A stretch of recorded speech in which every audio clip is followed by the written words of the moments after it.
Halo, assalamualaikum. Apa kabarnya teman-teman semua? Semoga kalian selalu diberikan kesehatan serta perlindungan oleh Allah yang Maha Kuasa. Amin ya Rabbal Alamin. Begitu pula sebaliknya, semoga teman-teman mendoakan saya agar secepatnya bisa sembuh dari penyakit psikosomatik panic attack anxiety ini. Ya teman-teman, seperti biasa, jangan lupa tonton terus tayangan video saya ini sampai habis. Jangan di skip dan juga klik subscribe-nya ya teman-teman ya, atau loncengnya. Subscribe yang berwarna merah di pojok kanan itu teman-teman, karena gratis, cuman hanya mengklik saja teman-teman, biar buat motivasi saya. Kalau teman-teman ngeklik subscribe, biar saya semangat untuk selalu mengupdate video-video terbaru tentang kisah perjalanan saya selama menderita penyakit psikosomatik panic attack anxiety ini. Dan juga agar video ini cepat berkembang teman-teman, barangkali ada manfaatnya atau bisa bermanfaat buat teman-teman semua yang sedang menonton tayangan di channel YouTube ABD ini. Ya, hanya sekedar menceritakan teman-teman, seminggu yang lalu saya kontrol ke dokter psikiatri, sekarang saya kontrol ke dokter spesialis saraf. Saya sampai saat ini 2 dokter yang sedang saya menangani saya teman-teman ya. Dari 5 dokter itu sekarang 2 dokter teman-teman semuanya. Sekarang seminggu kemudian saya ke dokter spesialis penyakit saraf teman-teman. Kenapa teman-teman? Satu, karena sudah jadwal kontrolnya. Terus yang kedua juga teman-teman, saya itu udah hampir 4 hari ya teman-teman ya, itu kalau dibawa kerja terlalu banyak mikir, katakanlah terlalu tegang otak ini teman-teman, jadi kelayangan, pusing teman-teman. Ya itu saya mau minta saran sama dokter saraf juga, faktor apa itu seperti itu teman-teman, biar saya tahu. Jadi tegang kalau saya stres, bukan stres teman-teman ya, jadi kalau saya berfokus terhadap pekerjaan itu ya, itu seperti saya misalkan di komputer atau menghitung-hitung gitu teman-teman ya, tulis menulis itu, saya kalau digeber itu jadinya otak itu tegang teman-teman. Setelah tegang itu jadinya pusing gitu. Sampai sekarang saya udah 4 sampai 5 hari teman-teman. Kebetulan jadwal kontrol spesialis saraf juga, jadi sekalian saya mau menanyakan ke dokter saraf. Ini saya kebetulan dalam perjalanan seperti biasa ke rumah sakit yang langganan saya teman-teman. Doakan semoga saya selamat sampai tujuan. Nah teman-teman, saya sudah nyampe di rumah sakit tempat dokter spesialis saraf ini praktek. Setelah saya tadi di rumah saya pendaftaran online, nanti saya tukerkan ke nomor antrian. Setelah nomor antrian tersebut saya dapat di pendaftaran, nanti saya tukarkan, kasihkan ke nurse station atau perawat yang akan memeriksa saya sebelum dimasukkan ke ruangan pemeriksaan.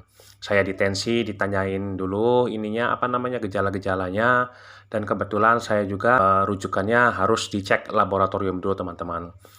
Nah pada saat saya ngambil hasil cek laboratorium, ternyata benar juga teman-teman, saya itu terkena yang namanya trigliseridnya tinggi banget, hampir 400. Itu disebutnya hipersensitif trigliserid teman-teman. Bahaya sekali kata dokter saraf.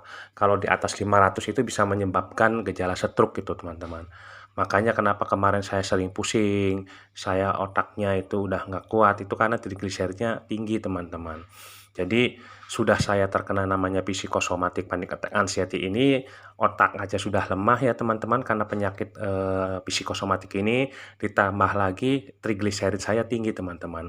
Padahal saya teman-teman ya karena kesalahan pola makan saya sudah hampir 1 bulan, jadi makanannya jorok teman-teman. Ya hasilnya seperti ini teman-teman, begitu saya cek ulang di dokter spesialis saraf, ternyata hasilnya tinggi. Oleh karena itu sama dokter spesialis saraf dikasih obat untuk penurun kolesterol atau trigliserid teman-teman. Itu. Jadi saya dikasih obat oleh dokter spesialis saraf itu ada 5 macam. Nah, yang 4 itu diminum bila mana bergejala. Seperti saya vertigo, yang kedua laginya saya terkena kram otot. Nah, yang ketiga laginya saya seperti mual, muntah itu teman-teman karena terlalu banyak mikir itu. Obat penurun kolesterol itu diminum setiap malam jam 7 malam teman-teman, setiap hari ya. Karena saya saat ini pusingnya saya kakunya, apa namanya, kepala saya itu diakibatkan juga oleh namanya trigliserid atau kolesterol, teman-teman. Jadi dokter saraf bilang, "Bapak turunkan kolesterolnya, jaga pola makannya, karena Bapak juga sedang menderita penyakit psikosomatik." Jadi ya memang memang benar, teman-teman, pola pikir dan pola makan kita itu harus tetap dijaga, teman-teman ya, biar kita terus tetap selalu sehat. Kita pola pikirnya dijaga, pola makannya dijaga juga. Seperti saya sekarang pola pikir sedang dijaga, pola makan tidak dijaga, seperti ini, teman-teman. Saya kecolongan, padahal saya baru 3 minggu, teman-teman ya. Saya merasakan makan yang jorok itu, teman-teman, asal-asalan itu ya. Nah, di sisi lain saya pola makan dijaga, pola pikir saya tidak dijaga juga akan kambuh. Jadi penyakit ini simbiosis mutualisme, sangat berkaitan antar satu dengan lainnya gitu. Makanya dokter saraf ngasih saran, Bapak minum aja obat ini dibarengin dengan obat dokter spesialis psikiater. Kalau obat dokter psikiater Bapak minum di pagi hari dan eh, sore hari. Nah, ini Bapak saya kasih untuk di malam hari untuk penurun kolesterol ini, teman-teman. Jadi itu, teman-teman, kalau kita bergejala secepatnya kita lakukan pemeriksaan diri, baik itu lewat medical check up atau cek laboratorium. Kedua laginya kita cepat periksakan diri ke dokter yang berkompeten di bidangnya yang sedang kita rasakan, teman-teman. Inilah contoh obat-obatannya, teman-teman, yang saya dapatkan ada 5, teman-teman. Jadi buat teman-teman semua, jika lo merasakan sesuatu hal, cepat bawa ke dokter yang berkompeten, teman-teman. Gitu. Dan yang kedua laginya lakukan cek laboratorium. Seperti ini hasilnya saya, teman-teman. Ini hasil dari cek laboratorium saya lumayan tinggi. Trigliserid kolesterolnya, asam uratnya juga saya tinggi, standarnya 7, saya di sini ya 7,5.